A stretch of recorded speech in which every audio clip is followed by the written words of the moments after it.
Hello everyone, welcome back to my channel astral dimension. तो आज की इस वीडियो के अंदर हम बात करेंगे प्लैनेट्स के बारे में। तो हम एक एक करके प्लैनेट्स को स्टार्ट करते हैं ताकि हमें इन डेप्थ में समझ में आए कि बेसिकली प्लैनेट्स हैं क्या, क्यों हैं और उनकी वजह से क्या इम्पैक्ट लाइफ के अंदर होता है और किस तरीके से हर एक प्लैनेट को स्टडी किया जाए।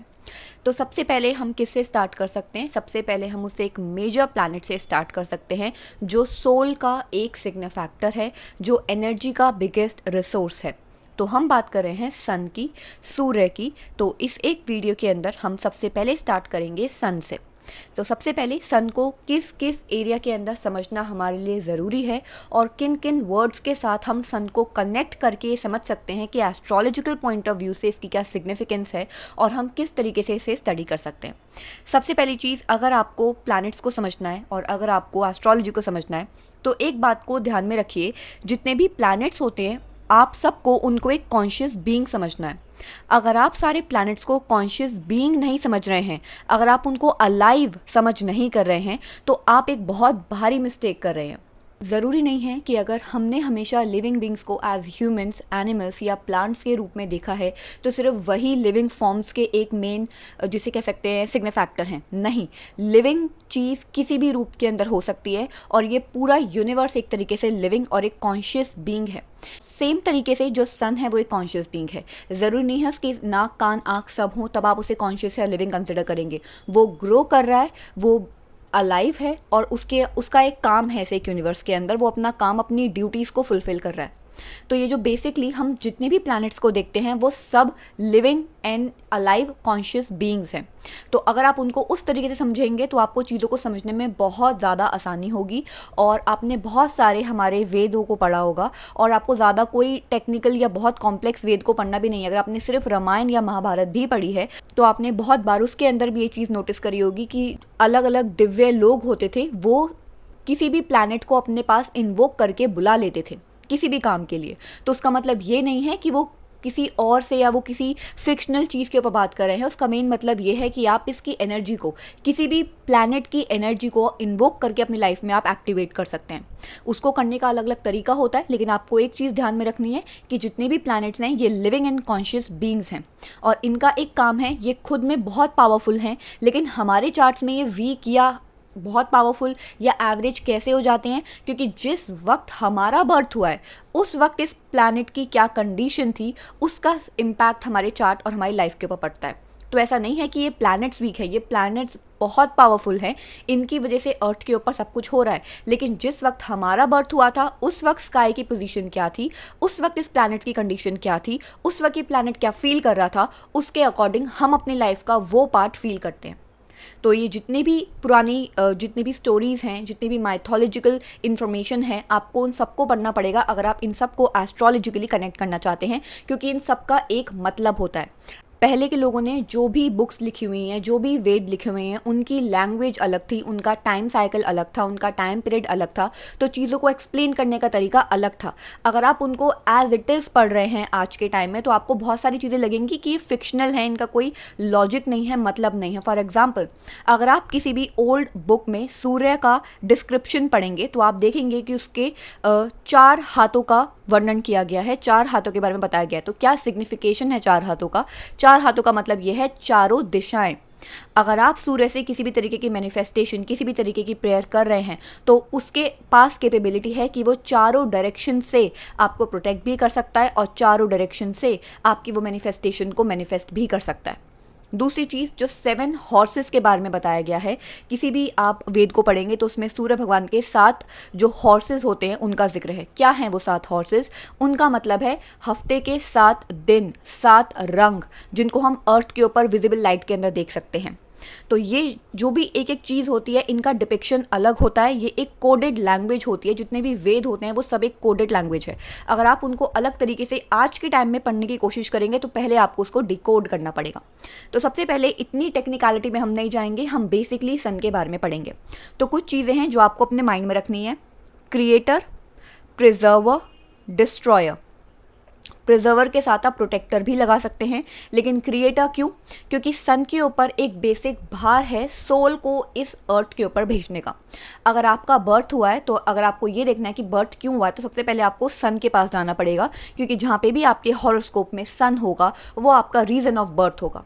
क्योंकि बेसिकली जो लाइट है आपके चार्ट में, जो एक एनर्जी है, बिगेस्ट एनर्जी है आपके चार्ट में, वो सन की है। चाहे सन पॉजिटिव हो, नेगेटिव हो, वीक हो, एवरेज हो, कैसा भी हो। और कभी भी अपने चार्ट में किसी भी प्लैनेट के लिए इन वर्ड्स का यूज़ मत करिए कि मेरा सन वीक है, या मेरा सन बहुत नेगेटिव है, या मेरा सन कभी भी मुझे कोई भी रिजल्ट नहीं देता है। ऐसी बातें मत बोलिए। जैसे मैंने आपको पहले भी बताया है, ये कॉन्शियस बीइंग होते हैं और ये हमारी बातों को सुनते हैं, हमारी बातों का असर इनके ऊपर पड़ता है। तो कभी भी आपको इन शब्दों का यूज़ नहीं करना। अब क्रिएटर इसलिए क्योंकि अर्थ के ऊपर जो भी एनर्जी के रिसोर्स हैं वो सन की वजह से हैं। प्रिजर्वर इसलिए क्योंकि आपको पता है अगर सन नहीं होगा तो बहुत सारी चीज़ें हमारी अर्थ के ऊपर टोटली डिस्ट्रॉय हो जाएंगी। और डिस्ट्रॉयर इसलिए क्योंकि बहुत सारे वेदों में ये बात क्लियरली लिखी गई है कि सन ने अर्थ के ऊपर लाइफ को क्रिएट किया है, और जब चाहे सन उस अर्थ का डिस्ट्रक्शन भी कर सकता है। क्यों? क्योंकि सन के अंदर ही ब्रह्मा, विष्णु, महेश, इन तीनों का वास है। सन एक ऐसा रेल्म है जिसके अंदर ये तीनों रिसाइड करते हैं। तो जो मेन क्रिएटर है वही यहाँ पे डिस्ट्रक्टर भी है। अब हम ये देखेंगे कि नॉर्मल चीज़ों के अंदर जो सन का डिपिक्शन है वो हम कैसे देख सकते हैं। अगर आप एक वॉच को देखेंगे तो वॉच के अंदर आपको 3 हैंड्स दिखेंगे। एक मिनट हैंड होता है, एक आवर हैंड होता है और एक सेकंड हैंड होता है। तो जो जुपिटर होता है किसी भी वॉच के अंदर वो आवर हैंड होता है। जो एक हम पूरे घंटे का हिसाब देखते हैं वो जुपिटर से देखते हैं। मिनट हैंड जो होता है, जो हमें मिनट्स का हिसाब बताता है, वो सन का होता है, सूर्य का। जो सेकंड का हैंड होता है, चंचल, सबसे ज़्यादा क्विक मूविंग, वो मून का होता है। तो ये बेसिक चीज़ है। अब किसी के भी लाइफ के अंदर जो सन का फेज़ होता है, सन की दशा होती है, वो कितनी लंबी होती है? वो सिर्फ 6 ईयर्स का स्पैन होता है, 6 साल का स्पैन होता है। क्यों? सबसे कम स्पैन है। ऐसा क्यों जबकि सन इतना इंपॉर्टेंट है? क्योंकि जिस इंटेंसिटी के साथ सन चीज़ों को एक्सप्लेन कर सकता है, बर्न कर सकता है, प्योरीफाई कर सकता है, उसको ज़्यादा टाइम नहीं चाहिए। आपके स्टेटस को एलिवेट करना या स्टेटस को कम्प्लीटली नीचे ले आना, ये काम सन का है। और सन के टाइम पीरियड के अंदर इंसान बहुत सारा एनर्जी का सर्ज अपने अंदर फील करता है, प्रोफेशनली बहुत अच्छा करना चाहता है, दूसरों को प्रोटेक्ट करना चाहता है, या बहुत ज़्यादा अंडर कॉन्फिडेंट फील करता है। और एक और चीज़, ये जो अभी आप इमेज देख रहे हैं अपनी स्क्रीन के ऊपर, ये सन का यंत्र होता है। एक न्यूमोलॉजिकल यंत्र है और एक बेसिक यंत्र है। और बहुत सारे लोग जिनके भी चार्ट में सन बहुत, जिसे कह सकते हैं वीक कह सकते हैं, या कुछ ऐसी टिपिकल पोजीशंस पे कह सकते हैं जहाँ पे उन लोगों को लगता है कि उनका सन इतना स्ट्रांग नहीं है। और स्पेशली अगर वो लोग एस्ट्रोलॉजी के अंदर हैं और वो किसी और का चार्ट देख रहे हैं जिनके चार्ट में सन बहुत स्ट्रांग है, तो उन लोगों को अपने पास ये सन का यंत्र रख के उस चार्ट को स्टडी करना चाहिए। क्योंकि जैसे जैसे हम इस बेसिक कोर्स के साथ प्रोसीड करेंगे तो मैं आपको कुछ ऐसी प्लेसमेंट्स भी बताऊँगी जो प्लेसमेंट्स कभी भी किसी भी एस्ट्रोलॉजी को नहीं रीड करनी चाहिए। कुछ ऐसे चार्ट्स होते हैं जिनको नहीं रीड करना चाहिए। फॉर एग्जाम्पल, अगर आप किसी का चार्ट रीड कर रहे हैं, ये एक मैं आपको टिप बता रही हूँ जो बहुत टाइम से मैं फॉलो कर रही हूँ, कुछ रूल्स होते हैं जो फॉलो करने पड़ते हैं। तो अगर आप किसी का चार्ट रीड कर रहे हैं और उसका लग्ना चार्ट और नवमांशा चार्ट में जो उसके सन की पोजीशन है और आपके सन की जो पोजीशन है, अगर उसका कनेक्शन 6 या 8 है, मतलब उसका सन आपके सन से 6th पोजीशन पे है और लग्ना में भी नवमांशा में भी, तो आपको उस चार्ट को स्टडी नहीं करना चाहिए। क्यों? क्योंकि आप उस चार्ट के बारे में जब भी उस इंसान को कुछ भी बताएंगे तो वो उल्टा होगा, वो चीज़ नहीं होगी, और आप उसकी लाइफ को ईजी करने की बजाय टफ कर देंगे। क्योंकि आपका कनेक्शन उसके साथ प्रारब्ध कार्मिक कनेक्शन होगा, एंड डेथ एंड रीबर्थ का जो 8th हाउस का कनेक्शन है वो होगा। तो ऐसे चार्ट्स को रीड नहीं करना चाहिए, ये एक रूल होता है। तो आगे भी मैं कुछ रूल्स को एक्सप्लेन करूंगी, बट ये एक मेन रूल होता है जो किसी भी एस्ट्रोलॉजर को वो चार्ट टच नहीं करना चाहिए जिसके लग्न और नवमांशा में उसके सन की और एस्ट्रोलॉजर के सन की पोजीशन 6:8 की हो। दूसरी चीज़, ये जो सन का यंत्र होता है, अगर किसी को लगे कि उसका सन बहुत वीक है और उसका सन कभी भी उसको अच्छा रिजल्ट नहीं देता है, जब भी सन की दशा आती है कुछ ना कुछ नेगेटिव होता है, तो आपको बेसिकली करना क्या है, आपको इस जो यंत्र है इसके सेंटर में इसको खुद बनाइए सेम कलर से, और इसके सेंटर में देखना स्टार्ट करिए सनराइज़ के टाइम पे, एंड विद इन 6 मंथ्स आपको बहुत स्ट्रॉन्ग रिजल्ट देखना स्टार्ट हो जाएंगे। और ये बहुत सिंपल एंड बहुत ईजी रेमेडी है सन को और ज़्यादा स्ट्रेंथन करने के लिए। उसके बाद ये जो बेसिक इन्फॉर्मेशन है सन के बारे में, ये भी आप देख सकते हैं। सन कभी भी रेट्रोग्रेड नहीं होता किसी के भी चार्ट में, सन और मून दोनों ही। और जो एक ईयर लॉन्ग सोलर साइकिल होता है सन का, वो 11 ईयर्स का होता है। ये बेसिक, इसके सारी जितनी भी इन्फॉर्मेशन है बेसिक आपको कहीं पे मिल सकती है। ये बेसिक इन्फॉर्मेशन है सन के बारे में। एक और चीज़, अगर आपको एक और पोटेंट रेमेडी चाहिए सन के लिए, तो सन के जो सूर्य होता है उसके पूरे 108 नाम होते हैं, जैसे आदित्य, भास्कर, दिनकर, दिवाकर, रवि, जितने भी नाम हैं आप उन सब नामों को गूगल के ऊपर से सर्च करिए, 108 नामों को। और जब सनराइज़ का टाइम हो, इन सभी नामों को, पूरे 108 नामों को आप एक एक करके पढ़िए सनराइज़ के वक्त। और इसके इतने मिराकुलस रिजल्ट्स हैं कि आपको खुद यकीन नहीं होगा कि इतने ज़्यादा पावरफुल तरीके से ये सन आपको रिजल्ट दे सकता है। एस्ट्रोलॉजी में सन का सिग्निफिकेंस है। बहुत बार लोग कहते हैं कि आपको सनराइज़ देखना चाहिए, एंड मोस्टली मैं हर एक रेमेडी के अंदर ये चीज़ मेंशन करती हूँ कि आपको सनराइज़ देखना चाहिए। उसका क्या रीज़न है, उसका क्या सिग्निफिकेंस है, ये भी आज हम डिस्कस करेंगे। सन आपके चार्ट में सिग्निफाई क्या करता है? सबसे पहले सोल, आपकी पावर, अथॉरिटी, कॉन्फिडेंस, पर्सनालिटी का एक बहुत बड़ा पार्ट, आपकी, जिसे हम कह सकते हैं किसी भी काम को करने के लिए आप कितना अथॉरिटी अपनी उस काम के लिए दिखा सकते हैं। Government, father, connection with father, authorities, traditions, lineage, आपके एंसेस्टर्स, इन सब चीज़ों को सन सिग्निफाई करता है। और एक जो मैंने अभी आपको चीज़ बताई थी कि जो सन के 7 हॉर्सेस होते हैं, उनका सिग्निफिकेंस जो हमारी बॉडी में 7 चक्र होते हैं उनसे भी कनेक्टेड होता है। और इसका एक सिग्निफिकेंस ये भी है कि जब तक इंसान उन 7 चक्रों को एक्टिवेट नहीं करता, हमारी लाइफ का जो एक बेसिक चलाने का सोर्स है वो सन के हाथों में है। अगर किसी के भी वो जो चक्र होते हैं वो एक्टिवेट होना स्टार्ट हो जाते हैं, तो हमारे लाइफ की जो एक तरीके से डोर है, जो एक रूट है, वो हमारे हाथ में आ जाता है। लेकिन जब तक हम उन 7 चक्रों को एक्टिवेट नहीं करते, तब तक वो 7 एनर्जी पॉइंट्स हैं, उनको सन कंट्रोल करता है। तो ये एक सिग्निफिकेंस है उन 7 हॉर्सेस की, जो सन की पिक्चर में आपको दिखाई देती है कि जो 7 हॉर्सेस हैं वो बॉडी के 7 चक्र हैं। जब तक हम उन चक्रों को एक्टिवेट नहीं करते, हमारी जो लाइफ है वो हमारे कंट्रोल में नहीं है, वो सन के कंट्रोल में है। तो तब तक हमारा जितना भी एस्ट्रोलॉजिकल चार्ट है वो पूरा का पूरा हम पे अप्लाई होता है। लेकिन अगर, इसीलिए बोला जाता है कि स्पिरिचुअल प्रोग्रेस में इंसान को जाना चाहिए। अगर आपको अपने हॉरोस्कोप को कम्प्लीटली चेंज करना है, आपको ये लगता है कि नहीं मुझे ये लाइफ नहीं चाहिए, मुझे जो चाहिए मुझे वही चाहिए और मैं अपने हॉरोस्कोप को चेंज कर सकता हूँ, तो पहले आपको स्पिरिचुअलिटी के अंदर इन्वॉल्व होना पड़ेगा। जब उन 7 चक्रों को आप एक्टिवेट कर लेंगे, तब जाके आपका जो लाइफ का कंट्रोल है वो आपके हाथों में रहेगा। तो ये भी एक बेसिक कोड होता है जो सन के बारे में हमको पता चलना चाहिए। अब सन का जो बेसिक मूल त्रिकोण साइन है वो कौन सा है? लियो। क्यों? क्योंकि लियो एक रीगल साइन है, एक रॉयल साइन है। तो जो सन का मेन डोमेन है वो लियो का डोमेन है, जिसको हम लायन के साथ भी कंपेयर करते हैं। और लायन एक किंग है जंगल का, और सन बेसिकली किंग है एस्ट्रोलॉजी का। उसके बाद सन एग्जॉल्टेड कहाँ होता है, मतलब सन की हाईएस्ट पावर कहाँ पे जाती है? वो होती है एरीज के साइन में। क्यों? क्योंकि एरीज है नंबर 1 जोडियक साइन, और सन किसी और नंबर को अपने लिए अलॉट नहीं कर सकता अपनी हाईएस्ट पीक पे पहुंचने के लिए। तो जो चीज़ स्टार्टिंग में है, बिगिनिंग में है, वहीं पे सन एग्जॉल्ट होता है। और एरीज का मतलब है किसी भी चीज़ को स्टार्ट करना, किसी भी चीज़ को क्रिएट करना, किसी भी चीज़ के अंदर एक्टिवली पार्टिसिपेट करना, और अपनी बॉडी की स्ट्रेंथ दिखाना, और अपनी सारी कैपेबिलिटीज़ का पीक पॉइंट रीच करना। तो उसी डोमेन के अंदर जो सन है वो एग्जॉल्टेड होता है, जिसको हम बोलते हैं कि ये सन उच्च का है। उसके बाद कौन सा ऐसा साइन है जहाँ पे सन डेबिलिटेटेड होता है, मतलब अपनी लोएस्ट फॉर्म पे होता है? तो एग्जैक्टली ऑपोजिट एरीज के है लिब्रा। लिब्रा के साइन के अंदर सन डेबिलिटेटेड होता है। उसका एक रीज़न ये है कि वहाँ पे सैटर्न एग्जॉल्टेड होता है, एंड सैटर्न एंड सन का आपस में एक एनिमोसिटी का कनेक्शन है, जिसको हम आगे रिवील करेंगे, डिस्कस करेंगे जब सैटर्न को डिस्कस करेंगे। तो बेसिकली सन को दूसरों के साथ डील करना नहीं पसंद। सन चाहता है मैं अपने डिसीजंस खुद लूँ, अपने बारे में मैं खुद सोचूं, अपने आप को मैं पीक पॉइंट पे खुद लेके जाऊं, और मुझे दूसरों के साथ डील ना करना पड़े। किसी भी किंग को ये पसंद नहीं आएगा कि वो उसको हर कोई इंसान बहुत कॉमन तरीके से ट्रीट करे और वो एक स्ट्रीट में आके रहने लग जाए।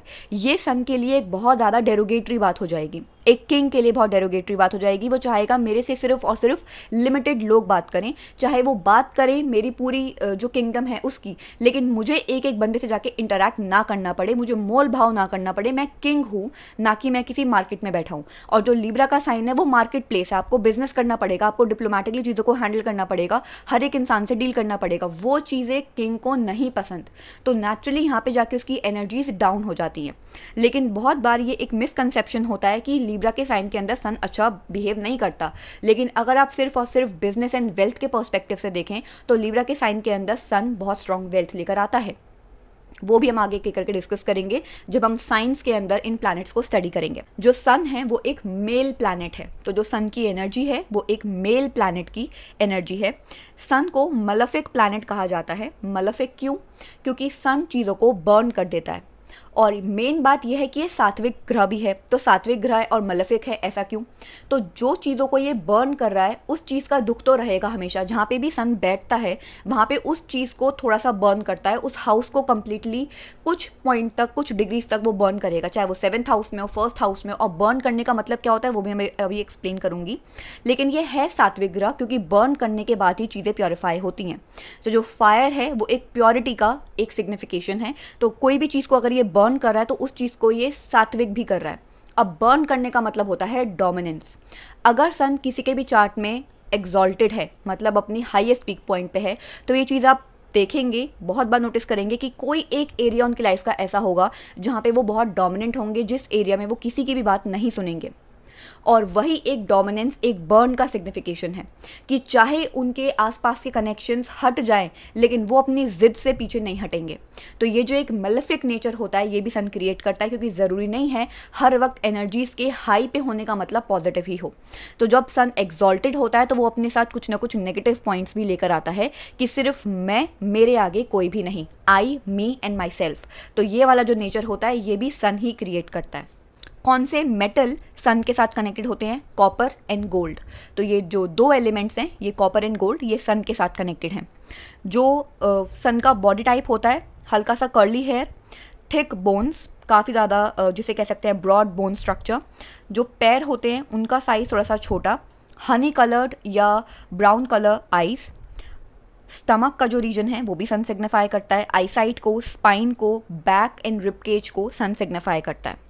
प्रोफेशंस की बात करें तो सन गवर्नमेंट जॉब्स को सिग्निफाई करता है, जैसे कि इंडिया में आईएएस, आईपीएस सर्विसेज और जितनी भी गवर्नमेंट रिलेटेड सर्विसेज होती हैं उनको। प्राइवेट में जाएंगे तो सीईओ लेवल की जो जॉब्स होती हैं, ऐसी कोई भी प्रोफेशन एंड कोई भी पोजीशन जिस पे आप दूसरों को ऑर्डर दे सकें, क्योंकि सन को ऑर्डर लेना नहीं पसंद। तो अगर किसी के भी चार्ट में सन डोमिनेंट है तो वो किसी भी ऐसी पोजीशन पे जाना पसंद नहीं करेगा जहाँ पे उसके ऊपर ज़्यादा लोग हों। ये चीज़ वो बर्दाश्त कर ही नहीं पाएंगे।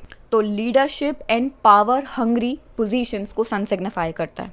कौन सी एज पे सन मैच्योर होता है? 22nd की एज पे सन मैच्योर होता है। और एक चीज़ मैंने आपको अभी स्टार्टिंग में बताई थी कि जो सन का सोलर एनर्जी साइकिल होता है वो 11 ईयर्स का होता है। तो उसका क्या सिग्निफिकेंस है? अगर आप एक चीज़ नोटिस करेंगे, 11 साल की एज के बाद बच्चों के अंदर एक रेबेलियस स्ट्रीक डेवलप हो जाती है। वो अपने पेरेंट्स को बहुत बार बोलना स्टार्ट कर देते हैं कि नहीं आप गलत कह रहे हो, हम सही कह रहे हैं, और आप ये चीज़ ठीक नहीं कह रहे। एक जो रेबेलियस नेचर है वो 11 एंड 22 की एज पे सबसे ज़्यादा देखा जाता है। क्यों? क्योंकि पहली सोलर एनर्जी साइकिल होती है 11 ईयर्स की, तो वो 11th एज के ऊपर स्टार्ट होगी, दूसरी 22nd एज के ऊपर। तो बच्चों के अंदर जो एक रेबेलियस नेचर आता है वो इन एज में आता है, और 33 की एज पे इंसान के अंदर वो जो एनर्जीज हैं वो बैलेंस होना स्टार्ट हो जाती है। तो रेबेलियस की बजाय उनको पता चलता है सही क्या है, गलत क्या है, तो एकदम से माइंडसेट इंसान का चेंज हो जाता है, काफ़ी ज़्यादा कामनेस आती है। तो ये जो सोलर एनर्जी साइकिल्स होती हैं वो सिर्फ सन के ऊपर नहीं होती है, वो हमारी बॉडी के अंदर भी होती है, क्योंकि उसी सन की एनर्जी हमारी बॉडी के अंदर है। तो 11th ईयर में के ऑनवर्ड्स आप देखना स्टार्ट करेंगे, बच्चों के अंदर एक काफ़ी स्ट्रॉन्ग रिबेल होने की जो एक वाइब है वो स्टार्ट हो जाती है कि मैं खुद करूँगा। जो लीडरशिप होती है वो डेवलप होती है, या बच्चे ओवरली अंडर कॉन्फिडेंट हो जाते हैं डिपेंडिंग ऑन देयर सन। तो अगर सन चार्ट के अंदर ऐसा है तो बहुत अंडर कॉन्फिडेंट फील करेंगे, फिर उनको बाहर लाना पड़ता है उस एक पर्टिकुलर स्टेज से। हर एक साइन के अंदर, हर एक राशि के अंदर सन का मेन टाइम पीरियड कितना होता है? 1 मंथ का। तो 1 मंथ का जो टाइम पीरियड है वो हमारे सन का है। हर एक मंथ बाद सन अपनी पोजीशन चेंज करता है, दूसरे साइन के अंदर प्रोसीड करता है। कौन से एनिमल हम सन के साथ सिग्निफाई कर सकते हैं, सन की राइड के लिए हम कंसिडर कर सकते हैं? तो वो हॉर्स एंड पिकॉक है। तो अगर किसी के चार्ट में सन, उनको लगता है कि हमारा सन इतना पावरफुल नहीं है, तो हॉर्स एंड पिकॉक की सेवा करना या उनके लिए कुछ ना कुछ काम करना और उनकी सफाई करना या उनके साथ टाइम स्पेंड करने से उनके सन की जो पोजीशन है वो स्ट्रांग होती है। एक और चीज़, बहुत बार बोला जाता है कि अगर आपको सुबह सुबह उठना हो और आपको सुबह सनराइज़ देखना हो तो ये बहुत पॉजिटिव होता है। इसके पीछे रीज़न क्या है? इसके पीछे सिर्फ एस्ट्रोलॉजिकल नहीं, इसके पीछे साइंटिफिक रीज़न भी है। और ज़रूरी नहीं है कि अगर कोई चीज़ आपको साइंटिफिक रीज़न दे रही हो तो सिर्फ आप उसी चीज़ को बिलीव करेंगे, क्योंकि एस्ट्रोलॉजिकली बहुत सारी चीज़ें इतनी एडवांस है कि जिनको साइंस ने अभी डिस्कवर भी नहीं किया है। तो एक छोटा सा एग्जाम्पल है जो मैं आपको देती हूँ।